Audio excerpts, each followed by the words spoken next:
Hello, everyone, and welcome to the Canon Podcast, your home for in-depth discussion on lore, the High Republic, and the whole canon of the galaxy far, far away. My name is Matthew. I am coming to you from Underworld North Studio here in Toronto, Ontario, Canada.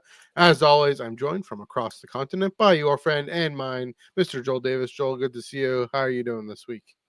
I am doing well, doing good. It's plenty dark out here because now we're in daylight savings time world. And Yep. uh, here's my cat sleeping. There's the cat. There we go. always, always happy to see the cat. Yeah, it's definitely dark here at night now, which is what it is.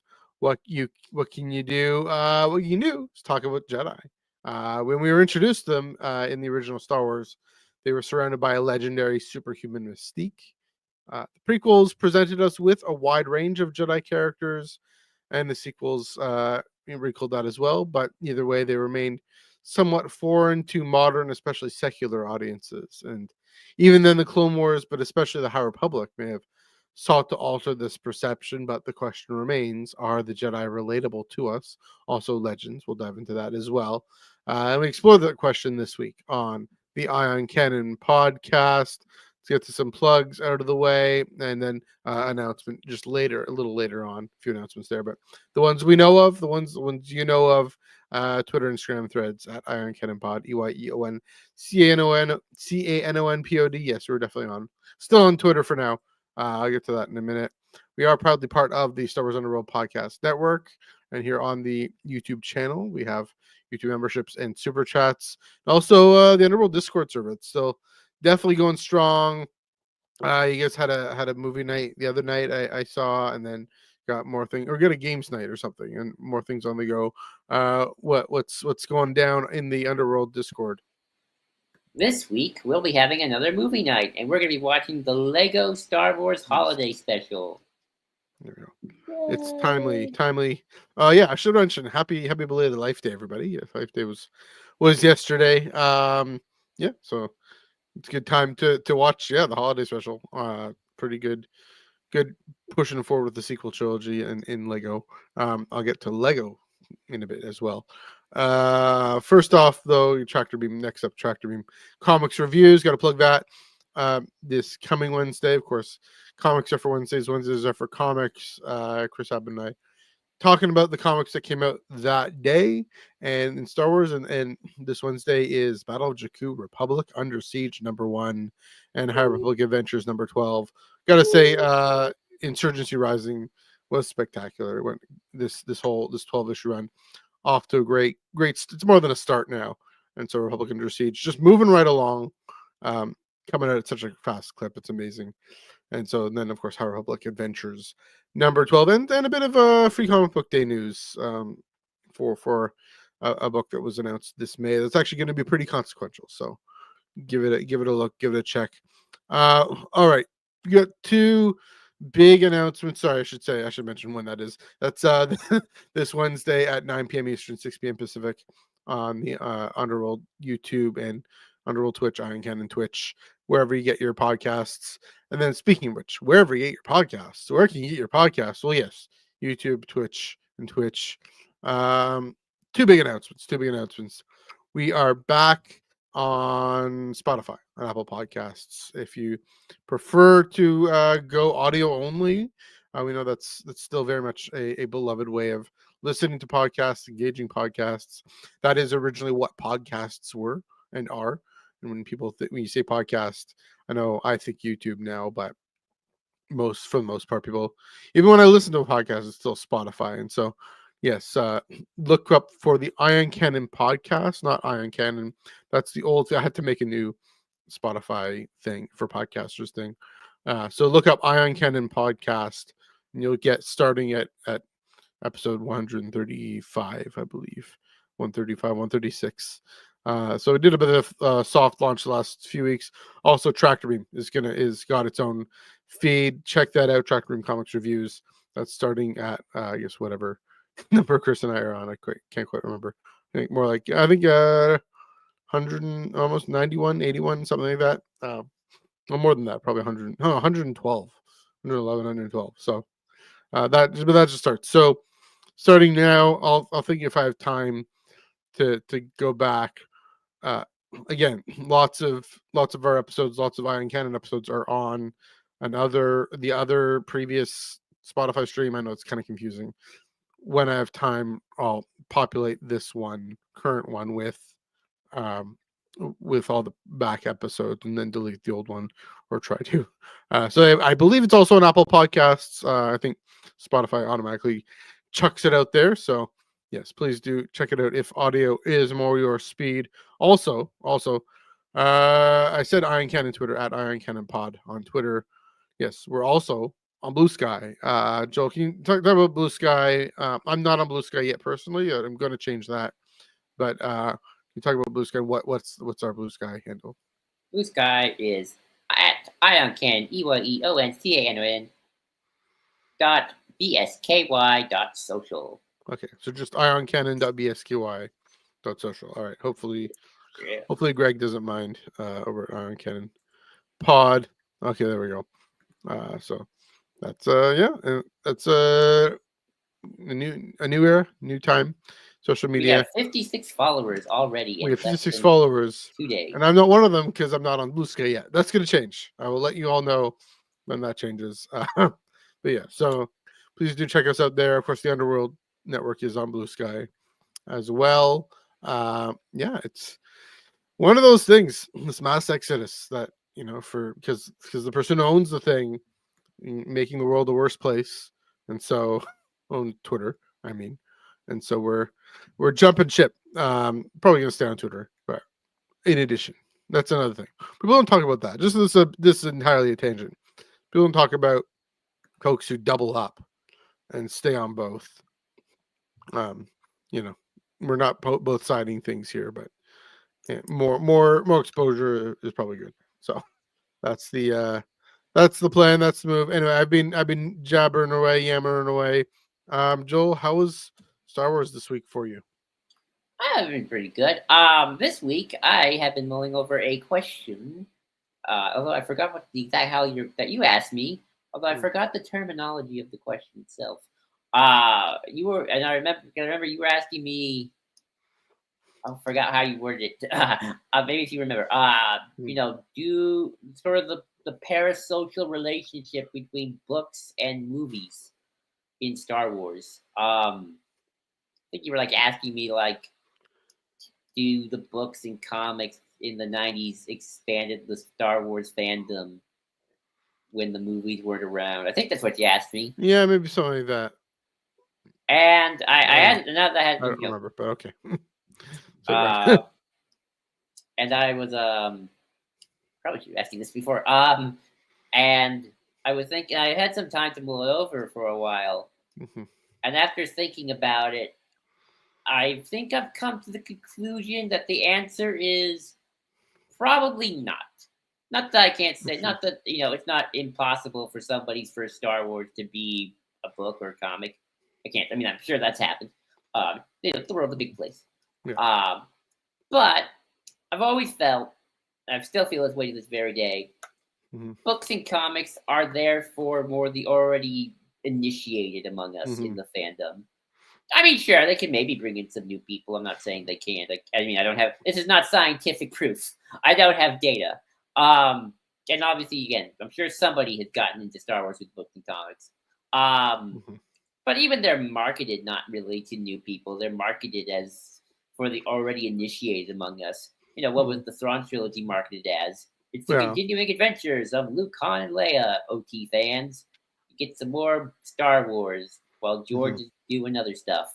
Yeah. Indiana Jones and whatnot. And then it wasn't until the prequel trilogy that Star Wars again kind of gotten in the prequels that Star Wars once again kind of ballooned back into public consciousness among most general audience goers. And then faded again until really The Force Awakens, quite frankly. Yeah. And now we're kind of in this weird middle ground where it's it's probably not as popular as it was after The Rise of Skywalker. But, it's probably not as... It's probably as popular, maybe a little more so as it was during the Clone Wars, where it's there was something on.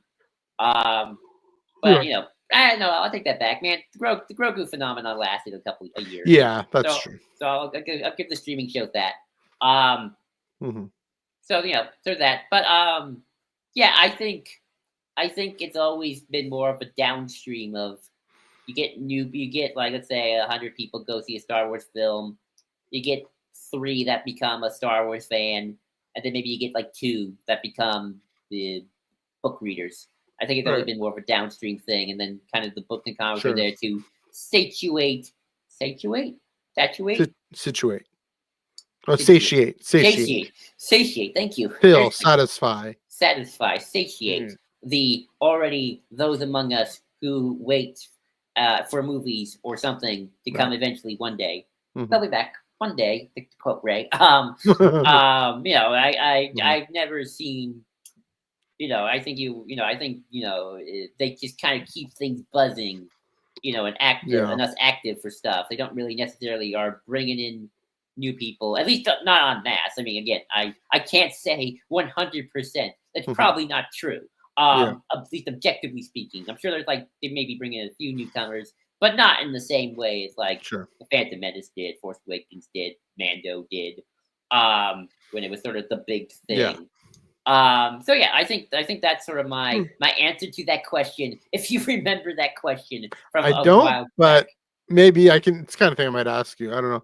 I mean, obviously you don't disagree with this. Yeah, I'm sure there are a few who went into a bookstore and picked up what's this Heir to the Empire thing? What's this Star Wars or like, oh, I didn't really care much for the Star Wars when it came out a few decades, 10 years ago or whatever, but there's a book. Might as well check out the book. I'm sure there's a few here and there, but yeah. Oh yeah. I'd imagine not. I do wonder, again, I'm always wondering about High Republic and if that's kind of different and I'll get to a little bit why at the very end of this episode, but again, probably, the rule is the films are the mass appeal, and then, like you're saying, whittled down.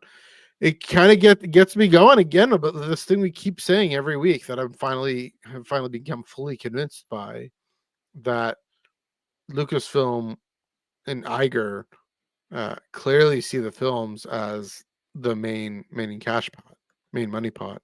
Yeah, you're right. That it hasn't been. Now, here's the funny thing. Star Wars, it got into the public zeitgeist in 2015 with Force Awakens. It got into it again in 2017 with Last Jedi, but not in the way fully that Lucasfilm wanted. Obviously, there's a lot. We overblow that, but I think there's still something to be said for we aired our dirty laundry in public, and it was embarrassing with Last Jedi. Maybe put it that way. To see these in-house fights over what Star Wars is, and then all our neighbors got to see it, and like, what are those crazy Star Wars fans doing? And then, yeah, I mean, it's even Marvel isn't necessarily in the zeitgeist. Think about. I mean, it is, and of course, Star Wars still is, but yeah. Star Wars is still mainstream, people. It's not going to ever be like a niche. It is, but I think what your point is that the films are mainstream, and Mando season 1 and 2 are mainstream. Right. Is the rest of and Andor is probably mainstream just because of its subject matter. I think style. I will be very curious to see how Andor season 2 does. Season 1 was sort of a surprise, I think, to everybody. I don't think anybody expected anything. There was I remember I was the one beating the drum of like, this Andor thing gonna be special, everybody. I know you're all excited for Kenobi, but this Andor thing. But now that Andor season 1 has already happened and it's had all the kind of the buzz, I do wonder when season 2 hits if that might be like, like lightning in a bottle moment again. And it kind of what we were getting at was it last week? Yeah. Now that a certain thing happened a few weeks ago, people are gonna have this attitude for this punching upward that make a sucker punch upward revolutionary story here that's very realistically grounded, and that Tony Gilroy has enough real world fodder as comedy shows, Stephen Colbert. So I mean, but I'm thinking, it takes a show to be consistently perfect. Like, again, I keep bringing up House of the Dragon and Rings of Power season 2 are the shows that can really punch through and have mass appeal. Now, Game of Thrones did, and so House of the Dragon still can. Lord of the Rings did, and so Rings of Power still can. But they've been able to maintain their place, my sense, in the public consciousness, which is because they've been that good, because they've been that tapping into and saying something meaningful about our time. And I'd say Acolyte did, but not everybody got that, and it wasn't the consistent quality. And so, yeah, we've talked about a lot of They this a got a lot. season 2, and maybe get more seasons. Yeah, maybe. TV I got. mean, yeah, we talked about that too. But the thing also this is making me think then is making me realize, this is on canon, paper canon. It, it's a smaller, always been a smaller niche, but it's a fairly steady niche. It's a fairly steady audience, and so for that reason, for one of those reasons, and it's a steady source of a good bit of buzz and income on the side. You go into your Comic Con, you see the booth there, and there's a big poster of I forget which phase it was with High Republic, and then of course Mace Windu, and you know right there you see it. So there's exposure within geek communities. That means that's probably one of the reasons why, also because it isn't such big potatoes. One of the reasons why there is a lot of creative freedom in these novels, obviously within the bounds of what you can do in canon and what you can't. But they do it. I mean, the story group is free to do a great job of saying to these authors, you guys are the top, excellent at your craft. Here Claudia Gray, Brett Charles Soule, whoever, Adam Christopher, Rodney Barnes, whoever. I mean, those are a bit of a mixed bag sometimes, but here, write your story and explore this character and take the time to explore this character. Of course, Project Luminous do this whole huge, big publishing initiative, taking all this time and saying all these big things and taking this big creative swing, and take the time to hone it. Right, phase it's cheaper. It's cheaper. Yeah, that's exactly it. It's cheaper, but it's also a steady source of income. There's also going to be a steady fan base, and so that it's a little more insulated from the creative pressures that film or streaming service have. And so that's why I would say paper canon, consistently the quality is up there. I mean, phase 3 is just one banger after another in High Republic. I've heard good. The Force has been Yeah, so far. Yeah, it's great. I've heard good things about was it the Mace Windu novel, the name I'm blanking on. I know from what I can tell about the oh gosh, I'm blanking on book titles, but they're in my room. From what I can tell about the Mon Mothma trilogy, it's getting a good creative swing. What Chris Abbott is telling me from he got a copy, and so yeah, it's that's again. There's this. It's in this sweet spot where Bob Iger doesn't know it exists, doesn't care. But Lucasfilm and Kathleen Kennedy does care that it exists, but not enough to worry about having to appease highfalutin directors or whatever. And then Leslie Headland's able to. The best thing about Acolyte. One of the best things about Acolyte is the way it was made. Is Leslie Headland was saying, "I just choosing to care about these books," So yeah, it just all that. I know this is what your main point of thing is, but it isn't growing fans, but isn't losing fans either. So it's able to just do its thing. Well, it lost some fans when they rebooted, but that was about it. Sure, yeah, but I'd say it's recouped. Probably, I do think. I've heard people say Star Wars book reading has gotten probably more popular in the sense of the buyout, and they're probably right. I mean, I don't know. Mm-hmm. I wouldn't know. I mean, I could maybe to some extent, maybe since if we're comparing it to the '90s stuff, sure. Yeah. Again, I don't have any hard data. So, but yeah, that's kind of my overall. Nice. Fun times. Speaking of fans, speaking of fandom, this is kind of my fun week in Star Wars. On Saturday, I checked out to Bricks in the Six, in Mississauga, which is a suburb west of here, west of Toronto. And if you go on the flagship, following the flagship socials at the SWU, Ben's been posting, doing a steady stream of posting all the Star Wars stuff I sent him, and I've only sent him about half of what I got. There was a surprising number of Clone Wars specific Lego builds there. So Bricks in the Six, it's a Lego show where you have people who make mocks, as in they build their own designs of ships and just other things. Lots of train tracks, lots of castles, lots of different things. Amazing Hogwarts, amazing different things. I think other like Rivendell and the Grey Havens and all this fun stuff, like an Air Force exercise with planes that are taxing, and lots of Clone Wars, and surprisingly lots of Clone Wars, including one guy he did little vignettes of the films in chronological order, and a thing about the Mon Cala arc. And that is such a deep cut. It was a delicious deep cut. I mean, you and I might not think of that as a deep cut, but it's one arc of this animated show that came out long time ago, but I forget when those episodes aired. But yeah, it's I'm trying to think of who it's two of the characters on those water speeder things. So that was really sweet to just see that, and then lots of other sprites and actresses and the different colors, even Clone Wars era.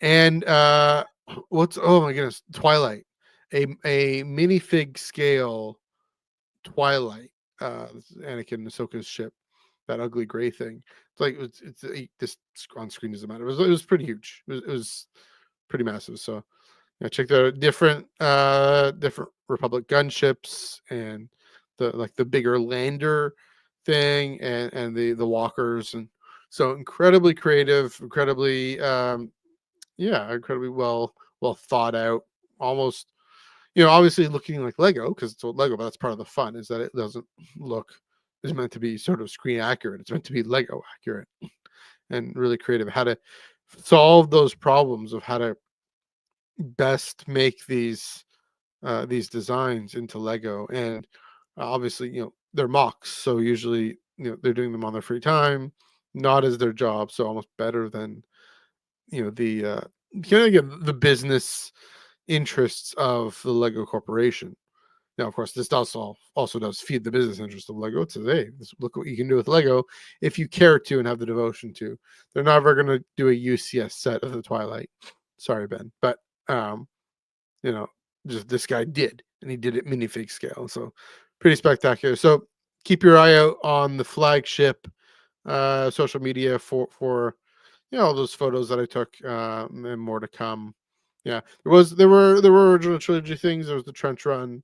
There was there's a sand crawler that you take apart, like take the walls off and look inside, and that was pretty sweet.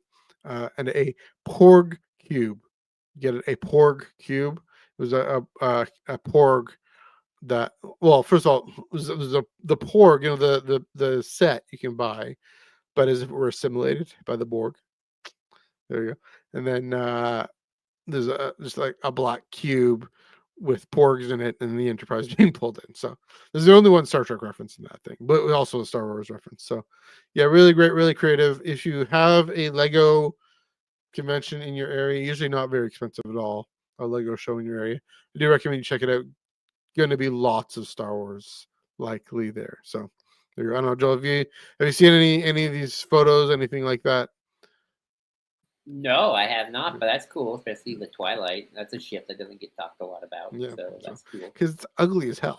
It's the point. That's part of the charm of it, right? It's funny that the Twilight exists. I remember I was talking to my friend Red about this years ago. He said like it kind of exists to kind of sync with what Uncle Owen said about Anakin. Was like, oh, he was a cargo hold. Well, what did Uncle Owen lie to Luke about what Anakin did with like a cargo runner or something? Yeah, something like that. So like Anakin did fly a cargo ship. There we go. Technically, so there you go. I think there we go. So yeah, definitely check that out. Yeah, because it's not going to sell like the UCS set. It's meant to be this old rundown thing that Anakin just decides he wants. It's kind of funny. Make some of it more relatable, maybe. I don't know. It was a good question. So that was my week. My week in Star Wars. Yeah. There you go. Yep. All right. Shall we get to it? Speaking of which. Speaking of relatability, the Jedi, are they relatable? Should they be relatable?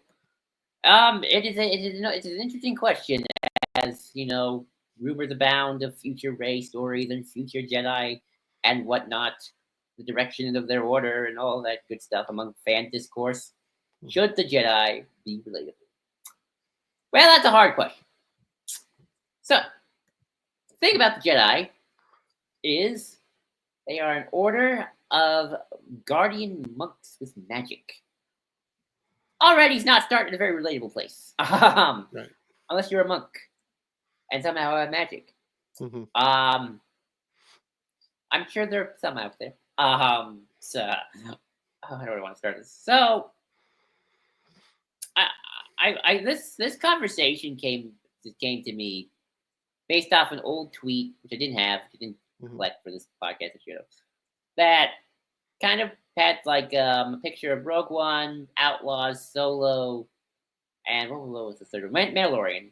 And it was something along the lines of, in terms of fandom, it seems like the least controversial stories in Star Wars are the ones that don't involve Jedi or Force users.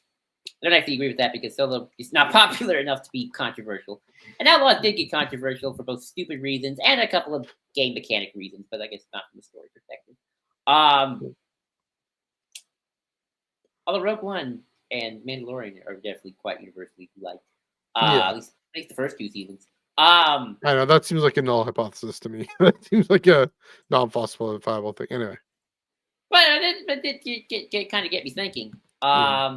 You know, you think of some of the most popular characters in Star Wars. I think of Luke. I think of Din Djarin.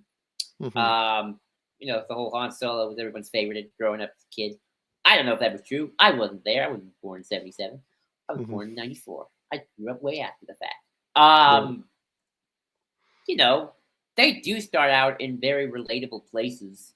You know, what is Luke Skywalker? He is the allegory for the middle class kid who wants to go out into the world and fight in the social revolutions in college, because that's what was going on with George Lucas during Vietnam. He was the rural middle class kid who went to college during the Vietnam War and all those social organizations were on at the time. I don't think he got involved with any of it, but he thought. He thought about it. No, he thought about it. Maybe Han Solo. You know, he's your smuggler guy. Thinks the magic is stupid and weird, and he's your average kind of Joe, just wants to make a living selling spice until he gets wrapped up in all the craziness. So you got that starting with the original trilogy. Then the princess and the diplomat. So technically, I don't think relatability, but she got her moments of badassery. So I guess do that. And then you get to the prequels. I know they're definitely kind of among the older generation for sure. Kind of a disconnected. Disconnect to where people among their characters. People like Ewan McGregor because of his charisma, but I don't think anybody said, "Oh, that Obi-Wan, he's a relatable fella." Qui-Gon obviously is the Jedi Master. He's cool, but I think he's very much not a main character. He's the mentor for a reason. Right. Anakin's kind of, I guess, start about relatable because he's the kid who got his mom issues and attachment issues and anger issues and easily gives into fascism. So I guess Anakin's relatable in that way. He still gives into fascism. I guess so. Yeah, nowadays. I mean, Attack of the Clones. I mean, let's face it. Attack of the Clones. He pretty much almost says Chancellor Palpatine just wants to make the galaxy great again. Pretty much. And Padme, she's kind of the built together diplomat politician. We don't really get to see a lot of her vulnerabilities, unfortunately. I wish we could. I think that'd be. So there's kind of that, and then you get to the sequels. And, Rey does start off from a related place. She lives in poverty on Jakku. Yeah. Poe's your hotshot pilot, got the ego, and Finn's kind of your working class stormtrooper who gets out of a bad situation and realizes my job sucks. You got Rose, of course, who's also kind of an average person who hates rich people. We know deal with that. Doing talking. Even Kylo Ren, I think, can somehow be somewhat relatable to kids who got anger parent issues and fall into those fascist tropes. Hopefully you're not going full on Kylo Ren, folks out there. But I'm sure there is a relatability to that. But I think that's why, in a lot of ways, it's really hard to do Jedi Master stories and not they're becoming Jedi, or they're kind of in the process of becoming Jedi, right? I think that's why it's so hard. I'll give you an interesting example of this sort of phenomenon. One of the kind of complaints I heard about Ahsoka, as portrayed by Rosario Dawson. Oh, Rosario Dawson, yeah. Is apart from people kind of just getting used to not being Ashley Eckstein, and I get that because there's a lot of logistical reasons. Uncanny plateau. Actually, I wouldn't have cast Ashley Eckstein anyway because Ahsoka's a black coded character. Yeah, there's that. Yeah. So but I do think someone brought this up. Like one thing about Ahsoka, where she starts, she's very much emulating more the classical Jedi Master. She is, she's stoic. She is very is trying to stick with the mission. She is, trying to be the teacher. And yet, in the Ahsoka show? Yeah. Yeah. And it's not really until episode 5 where we kind of finally see Ahsoka kind of break out of her kind of stereotypical, I am a wise Jedi Master, I do not show emotion. Yeah. I'm very stoic. And it's finally okay, she's kind of come out of it. She's more loose again. She's kind of embracing the snips. She's smiling. She's smiling, right? Yeah. But the thing is, with those stories, you can have those characters, but they're never the focus, right? They're never, like Luke is the focus in A New Hope. Obi-Wan is the mentor. Episode 1 a little bit interesting because Obi-Wan's kind of weird. It's almost the reverse with Obi-Wan, where Qui-Gon is kind of the weird one, and Obi-Wan is the stoic Padawan, or he tries to. Yeah. Anakin doesn't show up at least for the next 30 minutes. And again, with episode, but with the sequels, it's interesting because with Rey's teachers are Han Solo and then a very grumpy Luke Skywalker, and then Leia, who kind of is the more weirdly. Leia is probably the most traditional Jedi Master, and she's not even a Jedi; she's a general. But so I think that's kind of just sort of funny on its own. But I guess my point is, it's harder to kind of make the Master the main character and keep them relatable, because a Jedi Master is like the stoic. They kind of got it together, and they're kind of focusing on the wider view of the Force. They don't have family. They don't have problems. Who outside of Father Mulcahy from MASH, for anybody who loves MASH, how many priest characters do you relate to unless they solve mysteries? Like fictional. Okay, interesting. You said fictional priest characters. Yeah, how many fictional priest characters? Because they're real life priests are my friends. So okay, that's fair. That's valid. So you can a fictional priest, right? Yeah. So no, that's interesting. I mean, think about a Jedi or a master rather. Yeah, their story is done. At least the interesting part of it, seemingly. Well, that's your master soul, but that's a tragedy. Unless you're Master Soul, or unless you're Ahsoka. That's true. And the thing is, I mean, so with Ahsoka, her cold, distant stoicism, that was intentional, because her story is to actually learn to capture in the series, to learn to capture the moment back when she was the most relatable. Oh yeah. When she was at first really super annoying, which could also be relatable, and then she stole everyone's hearts as this Padawan. I mean, that's the thing, and I'll get to this also at the end. the thing about relatability is the story of becoming, the story of growing into yourself and finding yourself. And yeah, Master, I mean, in some ways, yeah, like interesting you're saying with Obi-Wan in Phantom Menace, um, not showing that much growth. I think Qui-Gon. I don't know. There's a lot about Qui-Gon that I admire. There's a lot of Qui-Gon that I'd want to emulate. Well, he didn't go to Tatooine to free slaves, though. So no, I don't want to emulate that. That kind of cold, whatever. But the ability to trust his instincts, and to trust what the Force was telling him. I don't know. Is it? I mean, it's relatable, not necessarily in the sense of we've attained that, but we can see that as the worthwhile goal and see that as the ability to look inside and say, okay, this is who I am and what I'm on about. And yeah, I mean, he's a character out of time in that way. Then Obi-Wan in Return of the Jedi, or Revenge of the Sith, rather, not Return of the Jedi. Obi-Wan Revenge of the Sith, I do find more relatable a little bit in that we see his struggle, and that maybe that's another thing is, yeah, he's a master, he's on the council, but we see him struggling with an impossible situation. And so,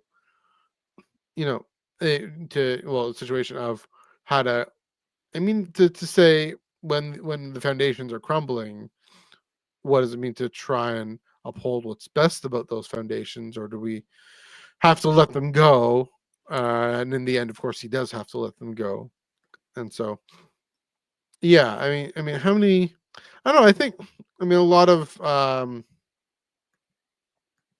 of more recent films. So Conclave, for example, the main character in Conclave, Colonel Lawrence, he's actually super relatable because it's a reflection on, we get into his own head, into his own mind. He isn't this distant character with all the answers. Ironically enough, there's another character that is presented as being so perfect and so holy that isn't as relatable. And so maybe that's kind of, this whole master versus knight or Padawan distinction. Yoda, I don't think Yoda is very relatable at all. Except until, Yoda in the prequels isn't. Yoda in Empire Strikes Back, maybe more so, just because he's being goofy. We get what he's trying to do, and so he's more playful there. Maybe that's another thing. And then that's the thing with Ahsoka, right? She harkens. That's why I point out she's starting to laugh again. Right. She's smiling and playing and being goofy, playing with, like hugging Jason, and being happy to see him. And obviously she would be happy to see him anyway, but in this case even more so. So yeah, it's interesting that the masters have this kind of veneer, that a good, interesting story about masters is one that breaks through those veneers to see the humanity, even though she's a Togruta, fine. The humanity within. I mean, Luke has this veneer, but it's a grumpy veneer in The Last Jedi. And his interesting story is how to see him be inspired by the younger generation. In a way, I wonder if Mark Hamill finally got there. In a way that I think Mark Hamill himself is inspired by the next generation of carrying the torch forward in society. Luke is inspired by Rey to go and then do something completely superhuman, the Force projection. But yeah, it's that's maybe how masters can become relatable. But right. Well, what's interesting about the relatable Jedi thing is, at least I think, one reason why they're the most popular, and one of the reasons why the most people are the most relatable is Luke in the OT, Rey in the sequels, Ahsoka in the Clone Wars. They are not just relatable Jedi; they're audience surrogates. They're kind of you're supposed to see the world through their eyes, and because of that, you're supposed to kind of you're almost supposed to be them. Like, we are Rey, they were Luke when they were young. They were Ahsoka watching the Clone Wars. Ahsoka, the show, live action show, is actually, I think, really interesting and kind of a how it's structured kind of way, because Ahsoka is the focus, but she's no longer the audience surrogate in the same vein she was during the Clone Wars, because she is now the master, to a certain extent. Which is like in some ways it probably should be Sabine who's the audience surrogate. She's the student there. Or maybe Hera. Some extent. I think it's Sabine. Yeah, more so for sure. Because those are the two we get stuck with. We get stuck on the planet at the end. I mean, Ezra and Rebels, he's the audience surrogate, definitely, 100%. Kanan's interesting though, again, because he's a master, but he's also really relatable. He's got a family. Well, technically, he's still a Padawan. Still a Padawan mentally, but he's also trying to be a master. Yeah. And he's also, got a space wife with Hera and space children now, and I think that's really interesting as well. So there's a little bit of that narrative. Who's the audience surrogate? And in terms of Luke, Rey, Ezra, and Rebels, and Ahsoka and Clone Wars. Ahsoka, the show is interesting because it'd be like, this is how I describe it. It'd be like if Lord of the Rings was about Gandalf instead of Frodo. If Frodo's the audience is supposed, that's the point of the Hobbit. They're supposed to be the working class normal people. That's kind of the beauty of the Hobbit. They're supposed to be just the average countryside, Englishmen, and Gandalf is the mysterious wizard. Yeah, that's who's both the Pope and angel and God all at one. He's got a weird prophet thing going on. He kind of becomes the wizard Pope when he becomes Gandalf the White. And, there's no Catholicism going on there. A little bit. I don't know if maybe. I've heard some. I've heard some good analysis about that'd be interesting. I'd be curious to read that. But back to Ahsoka, it's like the focus is still kind of on her, and it's sort of interesting. It's like, we're actually it is kind of like, let's make the mysterious wizard the main character of the show for a good chunk, for really the whole thing. Yeah, it's called Ahsoka. And then she kind of gets out of her almost kind of cliche wizard archetype to kind of go back to being Ahsoka, the Snips. Ahsoka the Blue. Ahsoka the Blue. Oh, she's still white. That's true. Yeah, I mean, it's interesting you mentioned that. It's good to. Well, you should mention Sabine as the point of view character. It'd be good to step back and think of what does relatability mean. What do we mean by that? And part of it is the point of view character. And part of it is the transformation, growth, struggle. I mean, part of it is just different life circumstances. So kind of picking up what we've said already. I mean, that's the reason I thought about Hera, is because Hera and who's the one you mentioned in a terrible job who wants to leave. Finn. None of those are Jedi characters, as far as we know. But Finn hopefully one day. Finn hopefully, yeah. But I mean, that's another thing is, that's why I get a lot of fans, latch on to non-Jedi characters, which we're gonna talk about next week. Spoiler alert. That what's interesting about Sabine, you mentioned that as the point of view character, is one of the things I think the relief we feel when Ahsoka is able to confront her past and overcome this, the stoicism as a self-protection against letting whatever happened with Anakin happen again, whatever she blames herself for happen again. And the thing she's prevented then is training Sabine in the future, and Grogu, and then Sabine. And the thing we feel, I think one of the things we feel when we see her at the end of episode 5 there is what this means for Sabine. This means that she'd now be more willing to embrace her and train her and guide her, and not be afraid to pass on what she's learned. That's the thing, again, the similar thing we see with Luke in Last Jedi.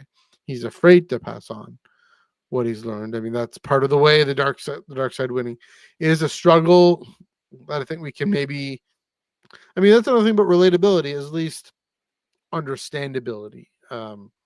Legibility, if I can use that expression. Something. Yeah, but something we feel.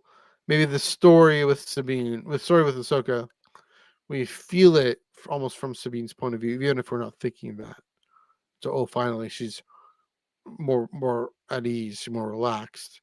I hadn't thought of that. I hadn't thought of, what that gets built up in the show, that even if Sabine is already on the other side of the universe, in a whole other galaxy, and Ahsoka's on her way to that galaxy, yeah, that we almost can sense what it'll mean for this character in the future. Right. Now, here's an interesting thought to kind of into the next phase Yeah. topic is, can one become an ideal Jedi without losing that relatability? Right. And is that going to, is the idea of what an ideal Jedi can be, will look like, going to change as we move into the future? So I've been thinking about this because, if you follow the George Lucas way of thinking, prequel Jedi are the ideal Jedi. It's not until tactically enter the Clone Wars that they get problems. As far as George Lucas concerns, it's Phantom Menace, police cops helping diplomatic missions, obeying the council. That's the ideal Jedi. Nice and stoic, logical. They do their diplomatic missions. They help. They guard the Republic. That's what George was dreaming of. I got the receipts. I believe you. No marriage. None of that marriage business. No. They can have relations, but they can't marry. No families. The Jedi are their families. They live in the temple together. They meditate. They ponder the ways of the Force, and they also, help the people. That is the ideal Jedi. But can that be relatable for regular people? It's like, people like to have parties. People like to drink. People people can always have to feel. They make jokes. Get mad times. People want families. Other people don't want families. Sure. I mean, sure, found family is important. Well, but some people do want to get married. Some people want to have kids. Some people want to be in relationships. Obviously, it's a broad spectrum, but I do think kind of the stoic Jedi logical will of the Force thing is hard to make relatable. I would even argue, like, you see it a little bit with Luke in the Mandoverse. Now, some of that might be just because it's CG puppet. Others might be because it's like they're really trying to make Luke into the prequel Jedi. It's like, he's saying, sorry, Grogu, you have to detach yourself from Din if you want to get this life. Now Grogu's like, I want to be with my dad, so he goes back to Din, and you're going to be given bounty hunting father-son duo, and it's going to be adorable. But it's like you can almost argue that in some ways Jedi Master Luke loses, and I even remember this in Shadow of the Sith a little bit. You can almost argue that Jedi Master Luke is almost losing his relatability to others. Like even he's like contemplating when he's talking to Ben Solo. It's like, should I be so formal with my own nephew? I feel distant and cold. So obviously we won't know until we know, hopefully. But what is Rey going to be like if she's a Jedi Master? She's going to still kind of keep kind of her relatability of like, are they gonna make her like, if she has found Zen, or is she gonna be like, maybe she finds Zen but it's like panicking, like, I don't know what I'm doing and I got all these crazy books, help me. It's like kind of keep your quirks, keep your, and obviously people can grow. They don't always have to be the same. It's like if you're someone who like had terrible anxiety when you're younger, if you grow, it's like your anxiety can calm down, hopefully. Or heal. You learn to mellow. But it's like, you're still like, does Rey still enjoy a party? Does she like hanging out with her friends? If you want to still be with Finn and Rose and Poe and hang out with them from time to time? Luke kind of detached himself from everybody, it seems like, after the war ended. Barely saw Han and Leia by the sounds of it. And we don't know for sure. But it does sound like the three of them didn't get together as much anymore. Like the old didn't gang. Put the gang back together,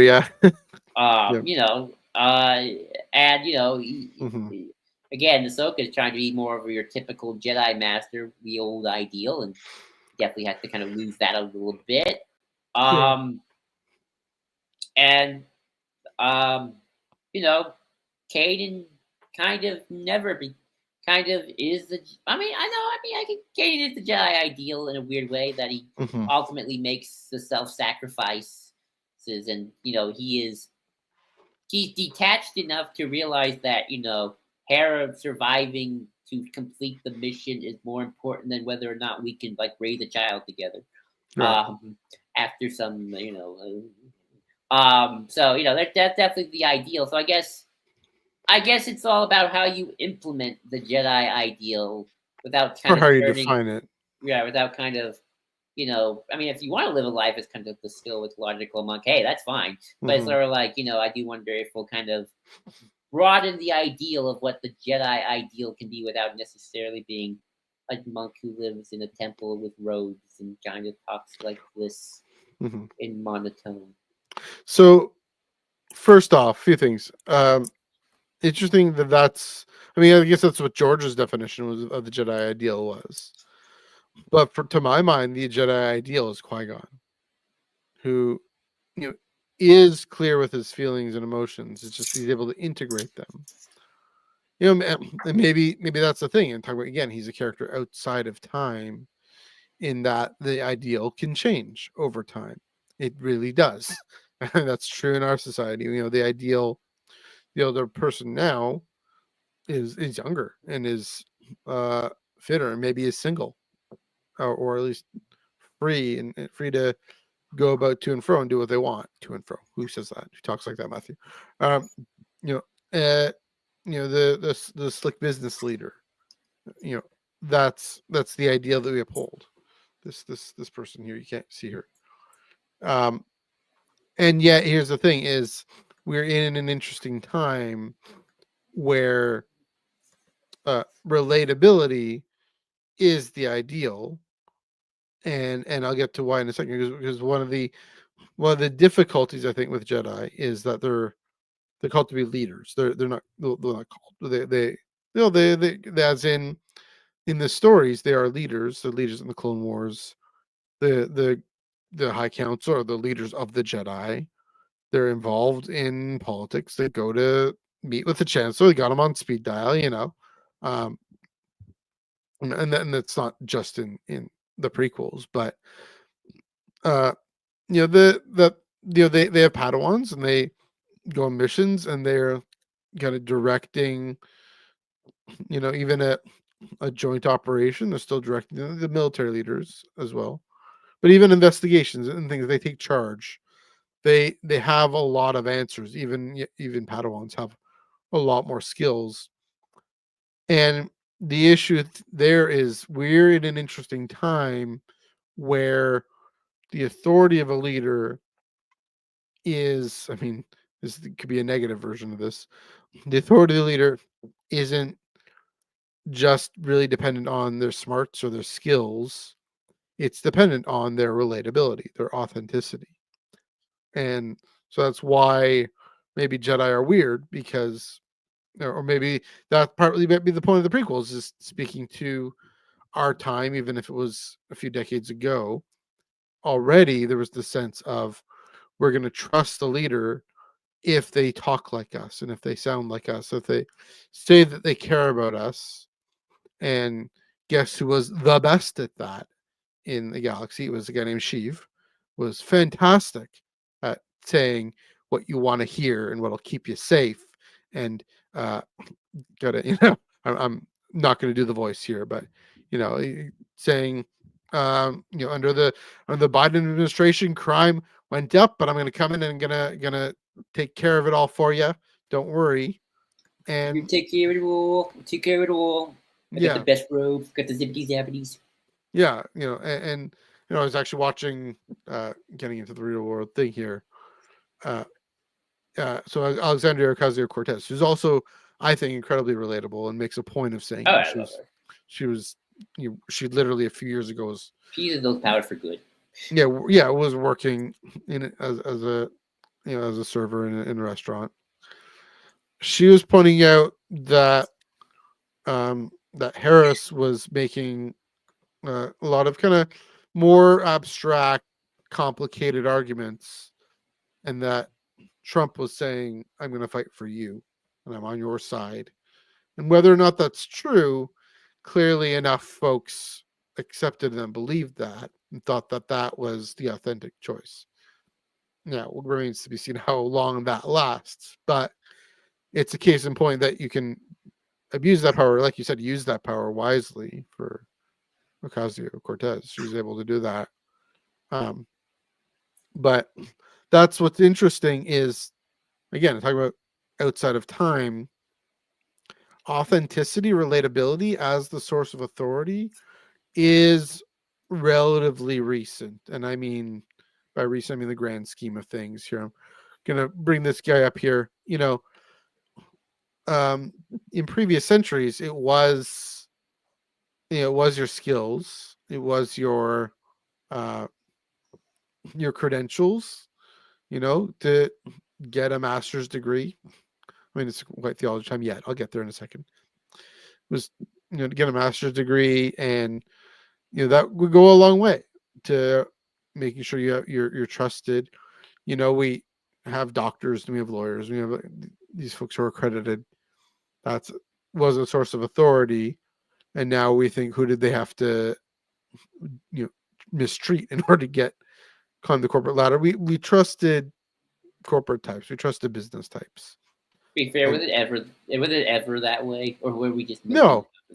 I think even earlier, the ideal was actually someone who transcended these earthly concerns, like like marriage and family, like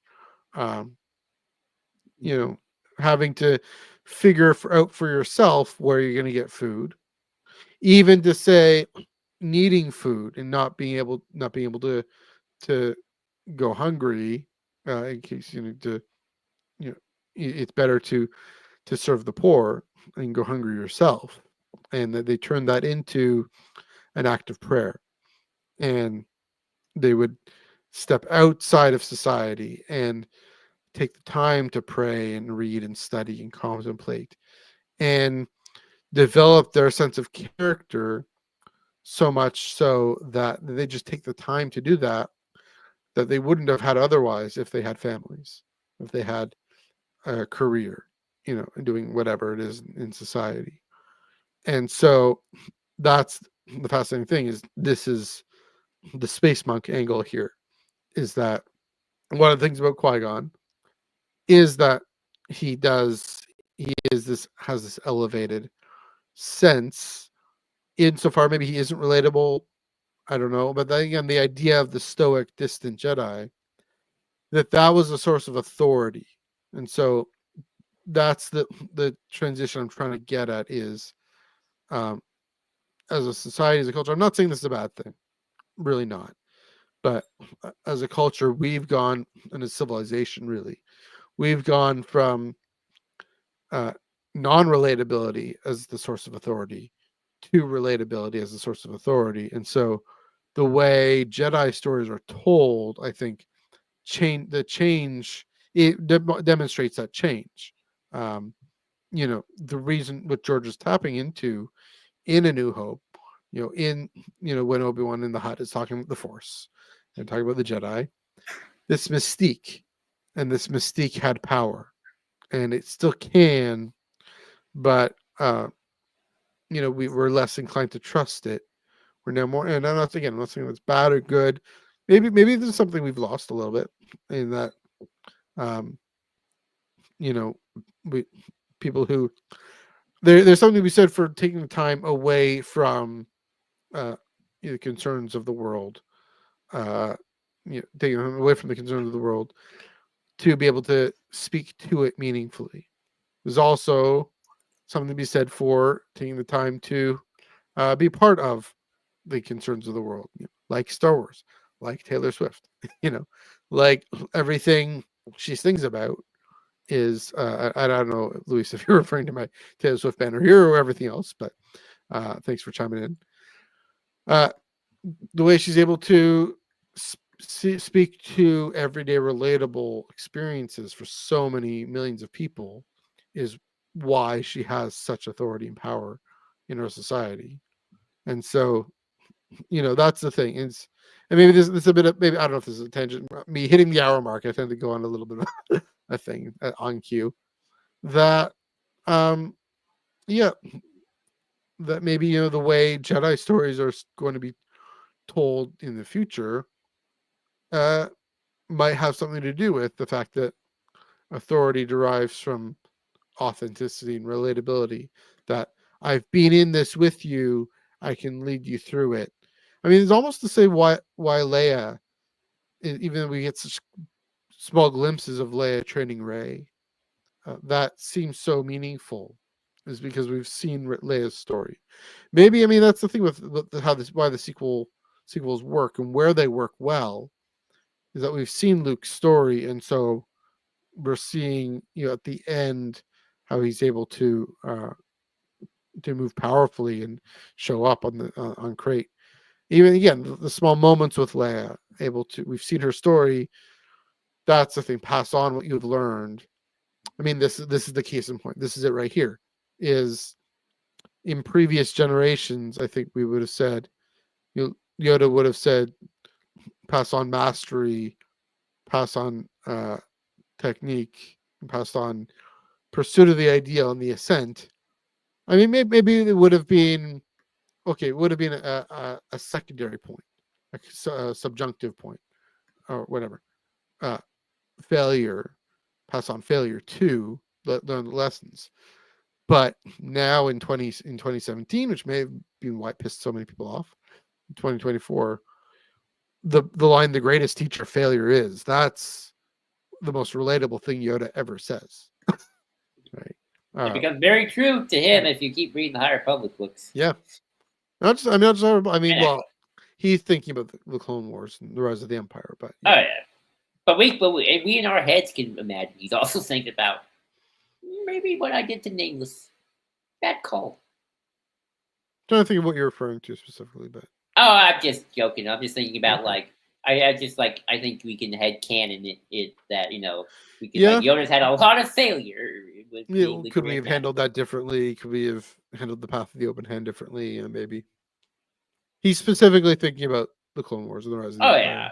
I'm sure that's the intent, but with the addition of High Republic and other stuff, we can add that on too. Yeah. So, one other thing about relatability, something I've been thinking about as well, is in regards to future Jedi Order, and this is why I think people loved Legends, Luke's Jedi Academy so much in the day, is they were very much, as someone put it so nicely, a blue-collar Jedi Order. The Jedi of the prequels, even a little bit of the High Republic, I still think has the sheen. They get the fancy temple, they get the government funding, the nice robes. Luke's Jedi Academy was like, hey, Kyle Katarn, smuggler, bounty hunter dude, got force power. You want to be a Jedi? Yeah, sure, why not? Hey, Cornhorn, pilot. Also, your granddad was a Jedi, apparently. Your dad was a Jedi. You want to be a Jedi too? And Cornhorn is kind of like the rugged, kind of like been places. He's seen some things. Yeah, sure. Mara Jade, you're kind of living in the Swaller now since the Emperor died and you lost all your good stuff. You want to be a Jedi? Right. Sure. It's like just kind of regular people kind of have maybe some past history, but also kind of got to live working poor poverty lives, get to be Jedi, and they still kind of keep a little bit of that like that's why people look Kyle Katarn like what Han Solo the Jedi be like. He's still kind of gruff and rough, and he's not like Kyle, call me Kyle. You don't have to call me Master. Don't get me with all that formal hullabaloo. Just call me Master. Call me Master. Don't call me Kyle. Call me Kyle. Don't call me Master. Like you don't want to be all formal. Oh, Luke's the one who's now acting all formal. Like I am Jedi Master Luke Skywalker. He's trying to put on the facade while Kyle Katarn is like, it's the character, not the YouTuber. It's all like it's all like I'm just I know it's the Force, but it's like that's why he's the cool teacher because like he keeps it real. He's not trying. Even back then, authenticity as a source of authority When did those come out again? The game in Jedi Academy Yeah. book came out in the early 2000s. The Luke Jedi Right. Academy stories were going on in the 90s. Sure. So, Well, like Cal Katarn is early 2000s. yeah. Yeah. 2000s. So maybe, I mean, just like on the cusp of all that, right? A little bit, although I would argue that even some of probably the 90s, you have still some very relatable Jedi and Core and Horn Yeah. and whatnot who are just, they start off as regular pilots who then become Nice. Jedi. Whereas, I think, I think with Ahsoka, I think they managed to do it quite well. And, but it is a little, I could see even at their best and at their trying to be the quote unquote human that children or adults who have been raised in the temple since day one and that's all they've really known, it's not that relatable to, it's like, I mean, yes, there are orphans, and yes, I'm sure there are people raised in temple, but most people are raised by parents or found families, and don't get raised from the get-go to train their minds from day one to be force sensitive guardians of peace and justice for the old republic. Now I get why. I totally get why that was a rule, because to add my notes about Tale of the Jedi, you can have adults and become Jedi, but sometimes with adults either have too much mental blockage or they're egotist and they become Sith Lords and they cause you lots of problems. There's that. They're not grounded enough. Not grounded enough, oh no. Or a little too ambitious from the get-go, and it's like red flags everywhere. Why did you not see this coming? I'm looking at you, Exarchum. He's a red flag from day one. I don't know what they were thinking. So I get why. That's why my hot take. Council was totally right to be nervous about Anakin starting. He was too old to begin the training. Had this anger about his mother. I mean, scared, nervous. Slave. As much as you can say, what about Luke? He succeeded, and it's like, well, not everyone's Luke, and not even Luke. And even Luke had some problems. Luke was the better person at the end of the day, and just barely. So I'm not saying kind of being raised in this ideology from parenthood, from childhood. Really, it's like, it is kind of. It's not cold. It's not the worst thing ever. But it's kind of the church kid who goes out in the real world and realizes, oh shoot, I'm not prepared for the real world. It's like private school kids. Or homeschool kids. Homeschool kids. It's like they're not really just socialize. I mean, they go in the real world and they think it's all the enemy. Right. It's. They're not stupid or anything. It's just like they don't know. They don't know what. Oh, we can eat meat. What is a cell phone?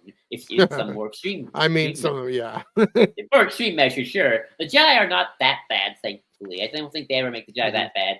But even I would even argue, and we can get to this later. I would even say, even at maybe the best at the High Republic, I think it's still a little hard to relate to a kid or an adult who has decide to dedicate their life to a religious cause.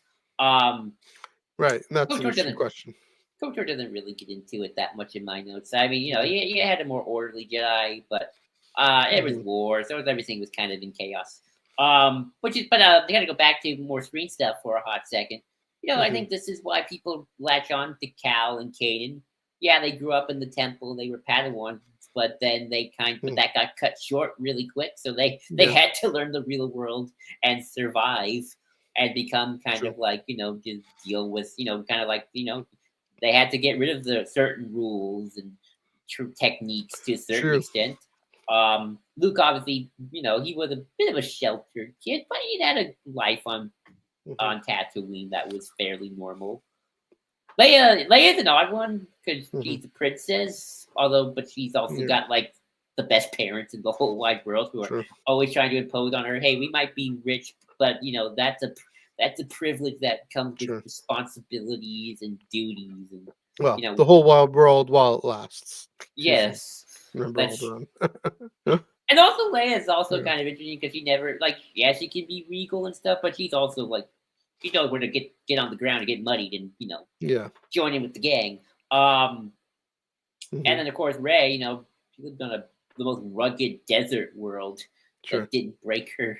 So it's like, although Rey's interesting because she's also kind of a bit of an isolated person. Hmm. She was, that's what Force Awakens is like. Wow, look Yeah, at the this. Or first opening. Yeah. like I didn't know what this is, but this is really cool. It's so exciting. You're like, oh my god, we're in the galaxy. It's so exciting.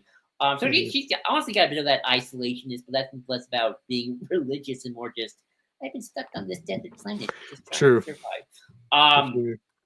So that's a bit of an interesting one. So, it is kind of interesting again the relatability of kind of having a bit more street smarts than maybe certain Jedi Yeah. ever do, especially Jedi of the original order. I'm gonna say original order because that includes everything from High Republic, before, and prequel. Yeah, I mean, you mentioned Cal and Kanan.